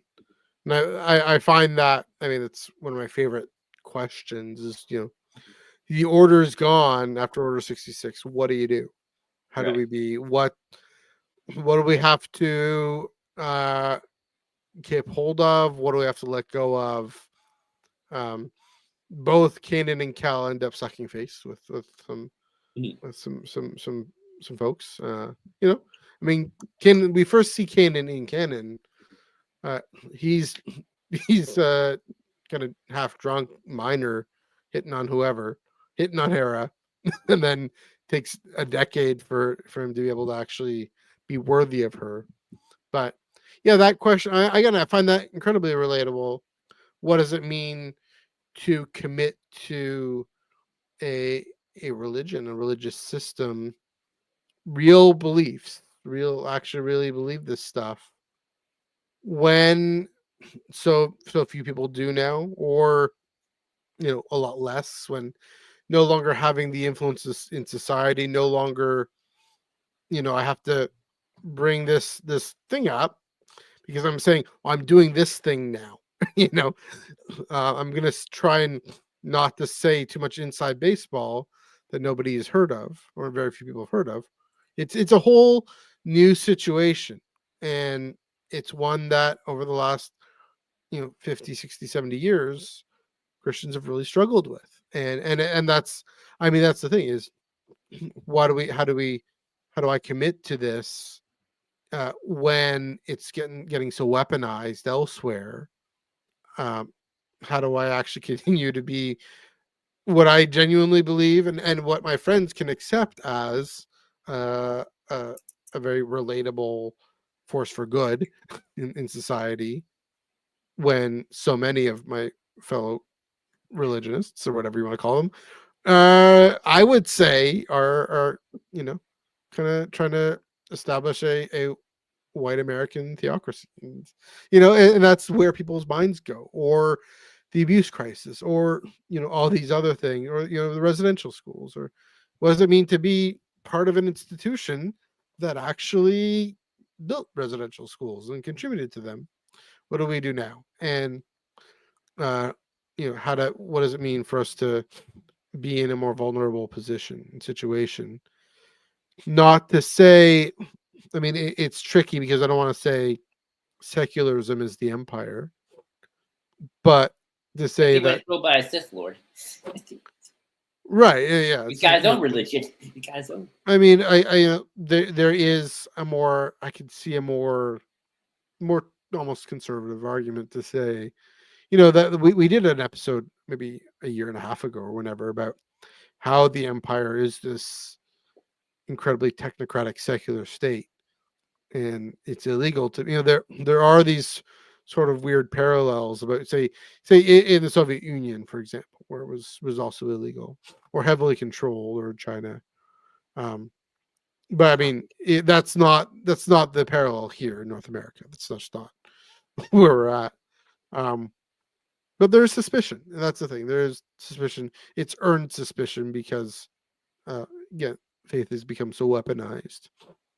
So again, what do we do now? Well, how do we actually hold on to this real belief that the force is actually, well, for the Jedi, the force is actually real and moving and calling us together and binding us together to seek the welfare of others when there's this galactic empire. I mean, well, come on, the empire, capitalism is the empire, Oh, right? And this kind of military industrial complex that does we can, and that's the interesting thing, is we can point to the fact that it has forcibly replaced our sense of loyalty in communities to loyalty to making a profit and into these brands that we're all complicit in. Maybe that's one of the answers, is to be able to resist that and point that out and say, no, wait a minute, we're meant to be loyal to the human family and not the Coca-Cola family, even though yes, I'll have a Coke every now and then. um, so yeah, it's just it is. I find it really, really impactful and meaningful. I mean, that Legends comic Dark Times was. I keep bringing this. I do bring this up a lot. It went into it a lot. It went into it in depth. Um, you know, different characters had different responses. You had a Jedi pick up a blaster and feeling how weird that was and how out of place that was, but looking civilized and civil. It wasn't the symbol. I mean, it could become the symbol, but for that character, I forget his name. Uh, it the symbol of being civilized and dignified was more of a risk than an inspiration. And so, you know, on the other hand, you see Kanan in the first episode of Rebels pull out that lightsaber and say, "Oh hi, I'm Jedi. Inquisitors, come and get me," uh, because he wanted to inspire Ezra, inspire everyone around him. So, that's another thing. It is holding on for the sake of inspiring others to keep the fight going. Um, yeah, that so especially in the dark times, it really, really fascinating struggle. oh I mean, yeah. Obi-Wan, similar thing. Jedi, like this is what dark times are interesting, because that's when you lose the Jedi Christian allegory and you get into really Jedi Jewish allegory. That's where true. it's Yeah. like minority religion. Mhm. I guess the Jedi are already kind of a minority religion to some extent. There's only 10,000 of them at their Yeah. height, so it's like that's still not a lot for a galaxy of trillions. We'll talk about next week how that's a good question for next week. Is are they really a minority in that context? Right. I mean, in the Pacific Order, 10,000. Getting hunted down by Yeah. by a specific by a regime, and it's like some of them have to literally hide their identities. Like if the Force is part of them, they have to literally like hide the part of themselves. Mhm. And then that gets into some other interesting minority allegories. This is what I know, like small tangent. This is what makes the Jedi so interesting as in terms of relatability. I guess I could actually bring this up. I can just saw this right now. The Jedi are can be both the quasi corrupt. Corrupt, quote unquote. They've never been that bad. It's a corrupt kind of institution thing, and also allegory for minorities. Yeah. I have lots of friends, especially like Daughter of the Ferric podcast. Hi. They get into minority, allegory for autism, allegory for queerness, allegory for Jewishness, especially. This Jedi in the dark times, I mean. Jedi in general, quite frankly, in any time. I think autism especially, because I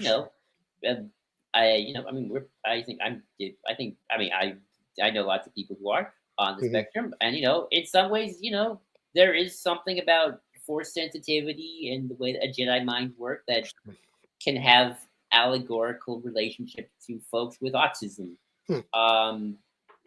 I can't get into it because I'm not smart enough to get into it, but I know it's been talked about, and smarter people than me have brought it up, so I assume it's correct.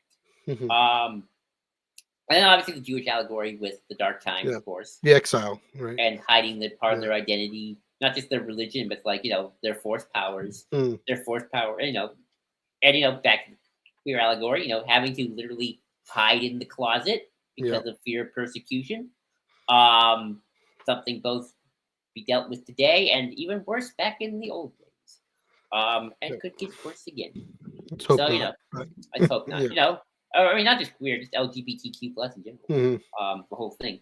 So that's another reason why I think that's another way you can kind of relate to Jai if you kind of like, if like I think a lot of it, if we're going to boil down allegory for a hot second from the Jedi relatability, it's what are the Jedi representing at the time. And I think the thing about the Jedi is they can represent anything you want, depending on the story. Like for Acolyte, Jedi that's a more negative representation of Jedi. It is Jedi as cops. The ones we see up front, right? Not necessarily the Council, oddly enough, surprisingly. But like Vern and Soul specifically. Right. Although I don't know what Yoda's up to.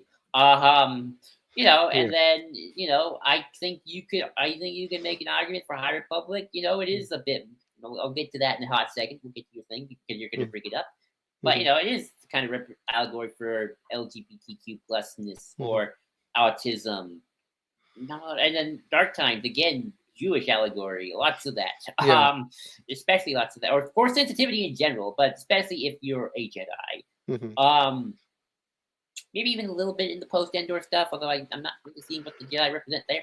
Because there's not a lot of Jedi stories in the post-Endor era. I mean, Alex Segura is about to give us probably more Luke stories, so that's true. So I'm excited for that. So we'll see what the Jedi what sort of allegory the Jedi can represent there as well.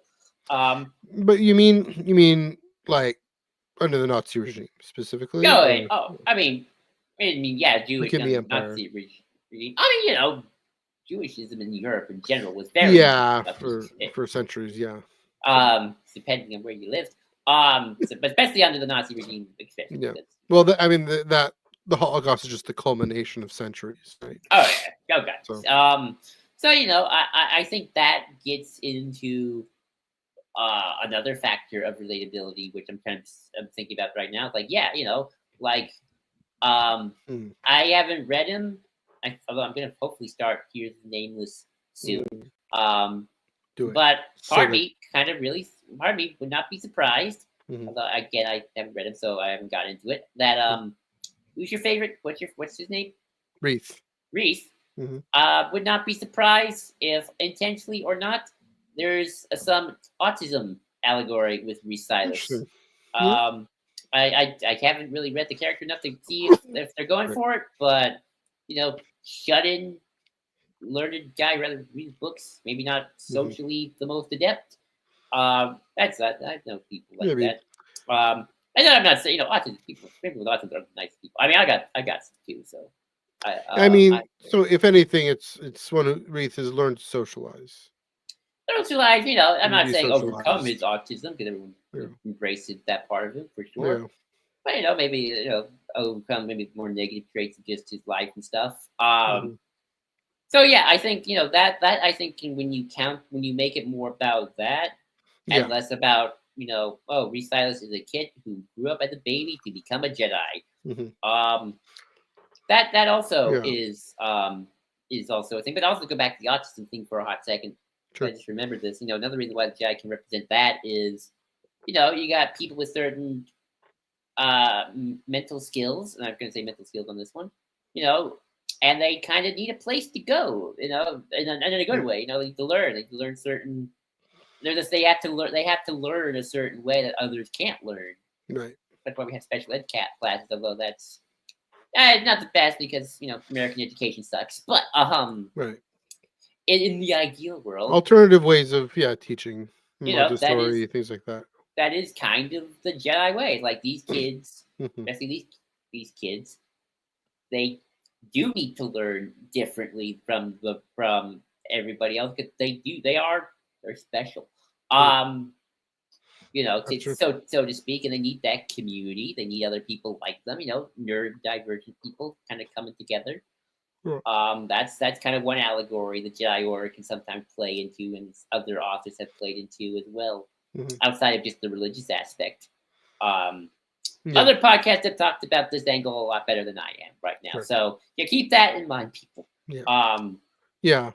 But that's certainly, I think High Republic actually, I could honestly see a read about that where it's like there's certainly an allegory there for for that sort of thing. And I'll pass it on to you one Yeah, after I make one more point where it's like, sure.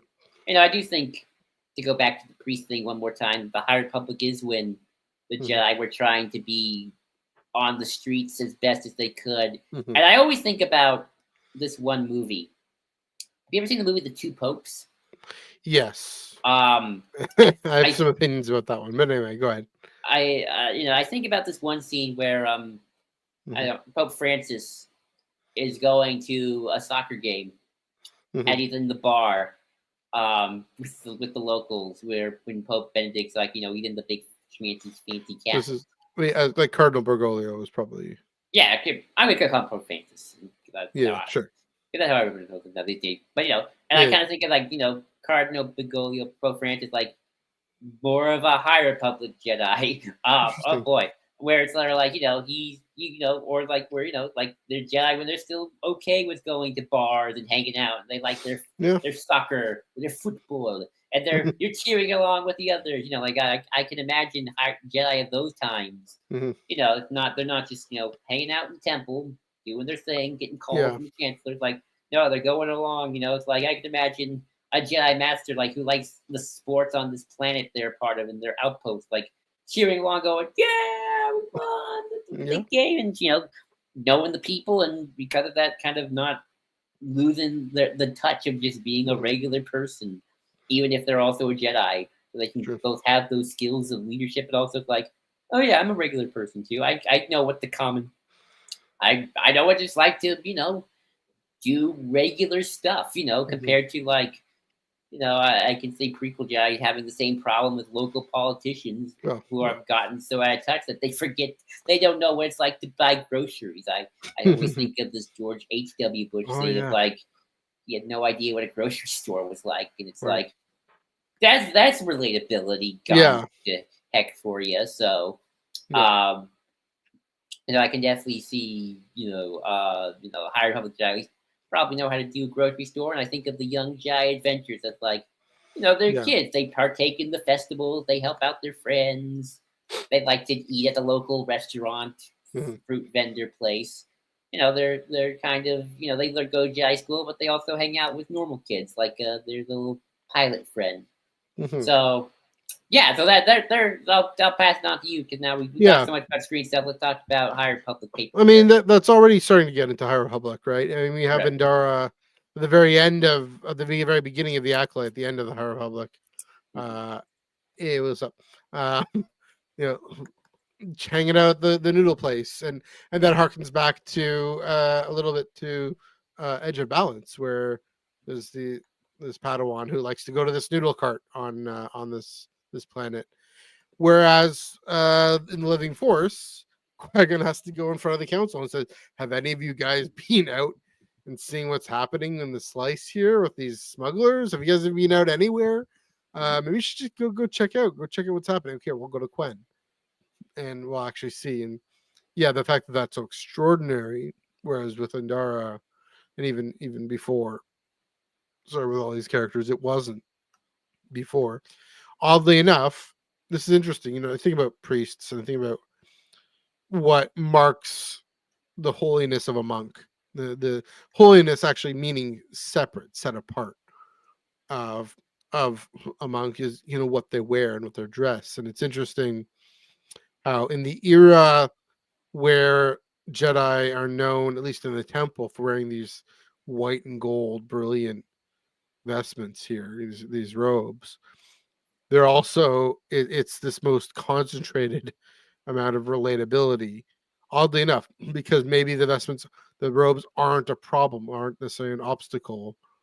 They're in the High Republic era, they're a sign of we're here for you. We're here to lead, uh, in part because we're relatable, or in part because we're kind of there's a lot of trust still in the Jedi. I think looking at it from our perspective, though, the High Republic is, from my understanding, it seems to be the most. It has the potential to fundamentally shift this question. At least I know it's only been 5 years, 4 years, whatever, and it's coming to an end. So there's only this limited amount of time. But it seems to me, retrospective. So excited. yeah, uh, yeah, because it's almost done, right? Seems to me though that this is the most concentrated amount of diverse Jedi. You mentioned this as main characters, right? Right. Especially the younger characters. The mentors, yeah, they're there in Temptation of the Force, in Convergence and Cataclysm. Yeah, I will there are. say Avar has gotten really relatable in the first Phase 3 book because she was Yes, struggling hard. yeah, Temptation of the Force. She's far more relatable. And this is interesting. She doesn't. Her and Elzar. Hopefully, I'm not spoiling things. They explore some things. They don't. Yeah, they don't quite commit to. They fudge the line on celibacy there, and it's interesting how in this time that is and I won't spoil too much for you, but especially younger characters among that cast, and this is the thing. At least again, I'm not the authority here, but from what I can tell, uh, there there was an intentional focus on Team Luminous to say uh, we're gonna we're gonna look at diversity and representation, and we're gonna take this opportunity to have a whole cast of BIPOC and queer characters, queer Jedi, uh, Tarek and Sarah, uh, Lula, um, Comac and not Comac, yeah, Comac maybe not Comac. I'm thinking the other one. I forget their name. But especially Padawans generally, they're free to explore sexuality and identity. They're free to go off and do their thing. Amadeo has a little walkabout through Coruscant at some point, uh, and that's the thing. They then, if they do find a call to a celibate commitment to the order, then they're knighted. They actually have to go and live a little. And with Reith, it's a little different. He wants to, yeah, so he wants to stay in the archives. I think that's more about an adolescent fear of the world and fear of the dangers of being out there, and it's the worst thing in the world. And then not one but two of his masters. One of his masters dies, and then the other the other actually straight up leaves the order, knights him, and then leaves the order. And that really pushes him, has really pushed him out. I mean, the whole Nile crisis has pushed him out. So I find Reith one of the most relatable characters in all of Star Wars. But anyway, Lula Telesola in High Republic Adventures, she goes on this journey. Her mind is kind of goes through in shock with the destruction of Starlight.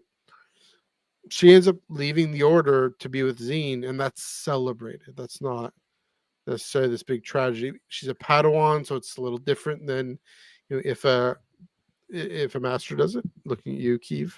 But for Lula to they say, okay, well it's part of this film, but you're still here with us in missions, and you got Zine right there.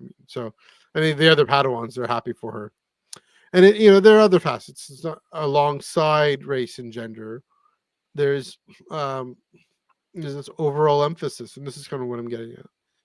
This overall emphasis on these younger characters finding themselves and who they are, having the time, and that's the thing with High Republic is they have the time to tell all these stories. How many Vern stories have there been? How many Wraith stories have there been? How many Bell stories have there been? Even Emery Cantaros and others, to folks I just can't remember the name, to find themselves and who they are. Also Keeve, how the Force moves through them, this whole image of how for each character the Force has a different image. Burry, for example, the great tree. Thinking, was it Elzar? Elzar, it's a storm or weather, and Avar's music. This is great diversity and great connection to the Force. It's particular to them, and we see all these younger characters grow up and they mature. They find their footing and able to contribute to this cause. And that's the thing. It's not just for the sake of themselves to save themselves. They then, as adults, contribute to a cause beyond themselves and greater than themselves. But they don't lose themselves. It's they find uh, they find that contribution to the community. I mean, goodness, Jamaran, bumbling, annoying kid who just wants to fix things. He's thrust into this situation, and his ability to fix things and sort things out and make connections. Um, he ends up, in Escape from Valhalla, having all these younglings under his wing, and he has to step up and actually lead. And that's the overall thrust. This is the storytelling thrust of High Republic, as a concept, if you will. It is, um, this hope of moving from adolescence to adulthood. That's the journey. Maybe it's the same thing as Star Wars all over again. Luke on the homestead. Here it's in so many different facets that everyone can see themselves in different ways. The way I see myself in Wreath, I'm sure lots of people see themselves in Bell or in Lula or in Vern or in Keeve or whoever. Um, that it's a whole other way of being relatable. Yes, they're still, you know, from birth or whatever, taken to the temple and raised in this found family, but and raised to have all there, and even again, the younglings have all these skills and are far more capable than anyone we know at their age, probably. But that journey, that's not really the focus of the journey. The focus of the journey is their particularity and struggling through in difficult times. In times, kids nowadays, they're not immune to just how stressful, because their parents are millennials now, right? Their parents are Gen X, and so are struggling with the strain of our era. These kids are also understanding that at their best, ideally, they can actually find themselves and are encouraged to find themselves with the guidance of the parents and mentors and others. There is, and of course, a bit of an older age group than just kids, but I think there's no wonder that so many High Republic first fans, meaning folks, yeah, of course they've seen the films, but their real love is High Republic. Folks who are gonna cosplay and still on Twitter, and there's a whole world of High Republic Twitter that's probably gonna become High Republic Blue Sky. All Gen Z, uh, folks who have had to leave their family for various reasons, who didn't affirm them or accept them, have found family, and the importance of uh, wise mentors and supportive mentors, and the summons to them become one, become a mentor, and pass that on. Uh, we see that with Wreath um, in Tears of the Nameless too. So having to stand toe to toe with Comac and having Amadeo there under his wing, uh, that growth, that story. Now, my last point here: clearly, this is not ideal. This is one that may not be fully relatable if someone hasn't necessarily experienced that transition from adolescence to adulthood, or it finds it more difficult, doesn't have the glowing ideal nice experience of this, doesn't have the support even in the difficult times. I would say, um again, I see your note. Even if George didn't believe this, I think Team Luminous is saying something here. Uh, this is a principal way, at the very least, we can say, and George would still agree with this, you can say this is a principal way that the initiative drives home the point that this is a different time. This is an earlier era. I do think the Team Luminous is trying to uphold this as a golden age, a high republic, and that to the late republic, something got lost along the way, and that something is whether or not you think this is good, or George might not say this is necessarily a bad thing, but the thing that got lost is this openness to the patience for Padawans, younglings to find their own way, to even to have these more diverse expressions of the Force. There is at least a premium in the late Republic Jedi on on keeping in line and following the rules and saying we're the Jedi in the Coruscant Temple, and that's why Qui-Gon is there. A character, of course, George created. Qui-Gon is there to say, maybe try willing to take more risks and fly on the seat of his pants. So he's a master. He's allowed. He gets more leeway, but the debate, we can debate if something got lost, but here's the thing: we are talking about how Jedi the prequels aren't necessarily as relatable. In the High Republic, there's this whole range of entry points and audience perspective characters that does get whittled down in universe, at least in the late Republic, and of course during the Empire. And so that's why you get, when you do have more relatable characters like Ahsoka as a Padawan, I think someone like Qui-Gon, at least we see his emotion, we see his passion. Jedi who have learned to look within at a time that maybe cut against that. They're the ones who can serve the light best. So I think that's kind of what High Republic is saying. Whether or not George Lucas would have gone with it, I do think there is something, clearly it has hit a zeitgeist too, and that is impressive for a book initiative to have. That's partly why it's had the success. Again, it's had the time to do it.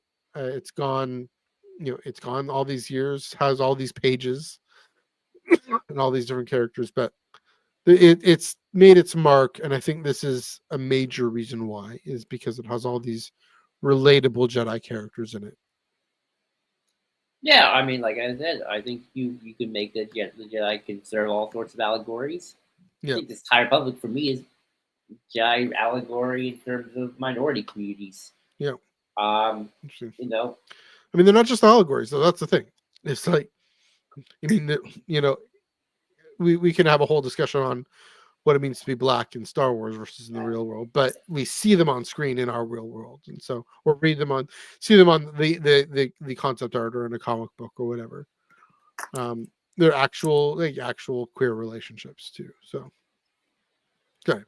Yeah, no, you're right. Well, at least representation, and maybe is the point you're getting at here. Well, it's not like I think I don't think we can make a one direct thing to say like Jedi represent the black experience in America. No, but I mean, like Tarek and Seraph being non-binary, or yeah. I mentioned Bell being black a lot, but he's a good example. Although we haven't gotten as much Bell stories. Fallen Star is the one that we really get most of, but maybe we need more. We need more Bell. Yay. Yeah. All good points. I'm just trying to think of anything else because I think we're almost there. I guess as we look, I guess one more time, we can always look to the future. Yeah. Whatever shape, form that takes. In the timeline. I do wonder what Jedi will look like more and more in the future, in terms of both wanting to make sure they are relatable to audiences, and don't come off as stiff and stoic. Are they gonna make Rey stiff and stoic? Or is she still gonna kind of keep kind of her charm and maybe a little bit of her kind of local attitude, a little bit maybe they're tempered sometimes, but also to show her like, oh shoot, I'm a Jedi master. I don't know what to do. Kind of her everydayness, without kind of losing what people liked about her in the first place. I think in some ways you could argue Luke kind of does lose a little bit of his relatability as he becomes the master. Some of that's just because I think some younger folks just don't want to admit they got old. Unless they do, although I do think there are some people who really like old Luke because, like, yeah, I get Luke. I hate Yeah. the world we live in too, and it all sucks. I want to go on an island and just be depressed. I wouldn't blame. Well, I could believe that. That's why I always love saying about Last Jedi. That's why my big pet theory for Last Jedi Luke is, oh, he's just George Lucas. He's just the old, isolated person who just doesn't like Star Kids Wars these days. anymore. It's like, I mean, come on, that's exactly what George Lucas would do if he saw somebody like Luke, hold a lightsaber. Just I got it. toss. So Yeah. Luke and the people who hated Last Jedi because of Luke. Oh, exactly. There it is. Yes. Amazing. Ryan hey, Johnson. yeah, How did you do that? exactly. It's like, he's no longer the young whippersnapper anymore. No. Although, I guess there's relatability in age. So I guess it depends on like who are you trying to Yeah, relate that's kind to? of the point. Are you trying to relate to young people, or are you trying to relate to old people? Because old Luke Skywalker does relate to old people. Sorry, old people. But they do. Some old people. But I mean, old Leia relates to some older people too. Well, Generally, if Rey is, it's like when they bring back Rey, I could see it in a situation where if they do it correct, do it in a certain way. Like, yeah, I could see like, oh yeah, Rey relates to me. She's in her 30s now. She's, and she in over her head trying to build a Jedi school and having stress. Yeah. I feel that too. Stress. I mean, I guess it's like it depends on like the characters you get. So you're gonna have like Rey having stress trying to get her Jedi Academy going, and then young people, Gen Zers, who I don't know what they're like, so write them like that. You think they're the bee's knees, but don't know what they're doing. Exactly. Maybe. So, like, I mean, to be fair, Rey might not know what she's doing either. So that's true. We can all not know what we're doing together. Yeah. I think that's how you want to keep them related. I think the final point I'll make about keeping people relatable and how to keep your relatability. Yeah. Make sure that you don't ever write a person who got it all figured out, because no one had it all figured out. I think if you write, still make them the main character. Oh yeah, I mean, if you want to give a mentor character trials and tribulations too, that's all fun. Yeah. In their own right. But either keep them more in the background, or make them like that's the B story. Like the main story might be about this new person, and Rey might be the B story, but she's still trying to like, oh my god, what am I trying to do with this Jedi Academy? I have no idea. Help me, Luke. Help me, Force Ghost of old. To kind of keep them like Rey doesn't have it all figured out either, even at her 30s. And that's okay. Yeah. Thrawn Ascendancy, Thrawn Comic, whatever. If you have Thrawn on the title of your book, Thrawn isn't the main character. That's a marketing and branding. He got you figured out. He has everything figured out, and that was the problem with those books a little bit. I mean, I don't mind them. That's why Thalius is so much more interesting, and Aralani is so much more interesting.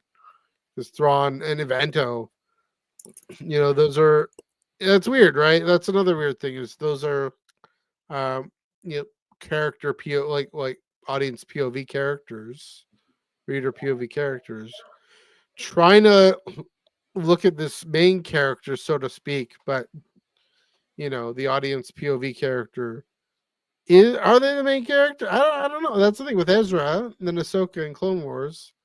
Their audience POV character or the main character. Luke is the main character, right? Rey is the main character. Yeah. Is Thrawn the main character, or is it just the title, or he's the most famous? So it's what's confusing about it, right? It's also kind of. I mean, at the same time, I'm never quite sure with Phantom Menace, like who the audience POV character is, because I want to say it's Obi-Wan, but then he disappears for a good chunk of the movie. I mean, that one depends on who you are, right? That's true. Yeah. I like the Padme angle myself, but that's yeah. I was gonna say Padme is the one who drives the story forward, but again, I love Qui-Gon in that one too. I think with the Rey film, I mean that'll be the Rey films. Possibly. We can talk about the future of Jedi in general if you want to. Yeah, but my mind goes straight to. I mean, that's the next big. Oh yeah, I mean that's going to set the stage for sure. Yeah, and it depends on what Sharmila Obaid-Chinoy wants to say about Star Wars as a thing, what she wants to say about the Jedi, about our society, and what what authority and relatability and spirituality and spiritual leadership mean and look like. Um, is there going to be this comment about, oh, the Jedi of the past were so stuck in their ways, they had to be celibate or whatever. I hope that kind of line doesn't make it in there, because I want a serious engagement with the past, and I think Rey in The Last Jedi with the books represents that. So yeah, and in Rise of Skywalker with the books, and so hopefully it continues. That's the thing with Rey, incredibly relatable, similar to Dark Times, but in a different context. It's, what do we do now, right? What do we do? Fancy temple to go to. How do we pass on? Yeah, in this new situation from the past that I'm now entering into in The Last Jedi, in whatever the Kinberg trilogy or whatever is going on, whatever her next story is. It's what do we? That's the fascinating question. We mentioned this before. When we're rebuilding, what do we keep and what do we do differently? That's the thing. Even having in mind, Luke tried to do a lot that was similar from the past, and look how that went. Right? Bluey. But also to actually see if she can learn the real lesson of that. In that, that Luke, from what we understand about what happened, the Charles Soule book, and then what we see in The Last Jedi of him being so afraid of the darkness rising in Ben that he tries to stamp it out. Is that going to be the lesson that she learns? Is darkness doesn't get stamped out; it gets it gets. I'm thinking about Yoda in the arc in Clone Wars season 6. It gets questioned, and you get curious, and it gets disarmed, and that's also incredibly relatable for it to get disarmed, not by a confrontation, but Luke in Return of the Jedi disarms himself and therefore disarms Palpatine ultimately. It takes a roundabout way there. So hopefully that's what Rey's character does and is. I can see her. It's Daisy Ridley. It's everything she's already brought to this character. Is so much playful heart that they got to keep that, right. They got to keep that as the best thing about her. Really, is her honesty and her playfulness, and just her ability to trust in BB-8. One of the first things we see, she's saying BB-8, a stranger picks him up. We see all the way to the end, where even with Ben, she believes all the way through there's some possible change. So I think I think about this one scene from the Charles Soule comic, 2018 comic. Rise of Kylo Ren? No, not that one. The mainline comic. Oh, the 2020. Where Luke meets the two little kids who are part of the Crimson Dawn family on the Death Star. And he kind of just gets on his knees and just kind of smiles and hey, how you doing, kiddo? Kind of checks up on them. Yeah. Very, very friendly. And, I think we want that with Rey as well. We don't want to be stoic Jedi master. We want to kind of, get on our knees, make sure the kid's okay, and smile and be playful with them, keep that kind of playfulness to her. And I think that's also important too. So and shows he's not become a complete robot. Right. We've already seen. With the robots themselves are probably more emotional. That's your 3PO. Oh my goodness, anxious 3PO. We saw, we've already seen the reverse with Ahsoka, right? Her go from the cold and stoic to the playful, childlike. So yeah, I think again, Jason again. Yeah, I think Rey. Yeah, it's gonna go more in that relatability. What do they want to see? They want to see what it means for a woman to be a leader too, and that's the thing with Force Awakens. The thing I'll always say is the best part about that is it gave us Rey, this younger girl, that all these you see these little kid cosplayers with three buns and hair buns saying, "Oh yeah, that's my character." Now they'll have grown up and see, okay, I can be a leader too now, and I can actually be myself. I mean, that's the thing with representation, right? It's representation is the ultimate form of relatability, um, because it's not just about being a generic woman. It's about being the type of person that these people will hopefully want to be. So And yeah, and I'll say I think at the end of the day, be it Jedi, non-Jedi, yeah, everybody. I think if you got a good character, they're instantly relatable because somebody out there got to relate to them. yeah. Some people maybe more than others. I think that Palpatine guy was a good guy. He had good ideas. Death Star, great idea. Really good. He does anything. Yeah. I mean, even people who relate to Kylo Ren, maybe not in the best way. But I'll even about myself. Even I relate to Anakin on a little bit of that attachment issues, and Sure. I don't think I'd go the dark side, but death is not something I handle well. So, I totally get that. Yeah. I Actually, even sorry. Go oh ahead. no, go ahead. I was even talking to some friends of mine about Thrawn, and even though I think Thrawn is a little too perfect at times, we kind of feel like what? There's a read of Thrawn.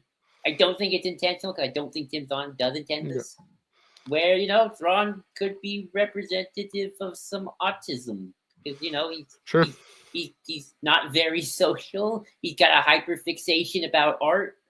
Obviously, I don't think it's a great representation because obviously you don't want to say autistic people become fascist. That's not true at all. No. But I would argue some of the best Jedi also have the autism in them too. I can't think of any at the top of my head. So I'm sure there are people out there who would say that. And but anyway, my point is, got a good character. Yeah. They're already representing somebody who's real and relatable out there, and Star Wars should keep making more of those. Yes, that's my final point. Yeah, that's true. It is interesting with Rey being with that article saying she's going to lead the charge, be the focus going forward. Yeah, incredibly relatable character. As a Jedi authority, it's that's the direction they're going. So continuing this trajectory, right, of very human, relatable Jedi characters, and Jedi, they be able to do things and lead things, and people look to them for wisdom, because the Force isn't just, they can lift rocks, but the Force isn't just about lifting rocks. The wisdom to know that this rock needs to go here, so these rocks need to go so that the Resistance can escape live another day. That's, I mean, come to think of it, this is the thing I always say, is her most relatable film was The Last Jedi. This is my hot take. This is a bit of a tangent, but it's my hot take. Everything we know and love about Rey, everything that she grows into, she does in The Last Jedi. That Rian Johnson is the one who really gave us. I don't. I'll have to think about that, how accurate that is, but maybe not everything, but a good chunk of it. And so it's always funny. Always seeing those debates. I've seen I've been following my tangent, following debates about people who really do not like Last Jedi because they think it undercuts Rey and her trajectory from Force Awakens. So it's actually kind of interesting, and people do think the opposite. It makes her more relatable. I mean, no, I mean they think that struggle, right? No, they say it's sexist towards Rey. Last Jedi is. Interesting. There's a lot of talk. Yeah. But I mean, I think that's it's all a whole other tangent. Yeah. That's a whole other tangent for sure. Yeah. But I hope Rey can keep that kind of likability. That's just a whole other episode. Is what's the more relatable? Where is Rey the most relatable? That's a good. We haven't done any kind of. We haven't done a kind of zero in question like that in a while. So maybe in a few weeks. Maybe. I mean, even non-Star Wars. I mean, even I don't want to make it too about relatability across all characters. We talk about Jedi. We're gonna talk about Saw and Mon Mothma and all that stuff. Mon Mothma got really relatable in the end. That's my opinion. Yeah. But I think we've covered everything. We're hitting the 2-hour mark there. So yeah, I think we kind of gone on a journey there, but pointing to the future again, whenever we think about the future, I think firstly about Rey. At least on Oh, yeah. screen. Paper, we'll see what happens with Well, comics. when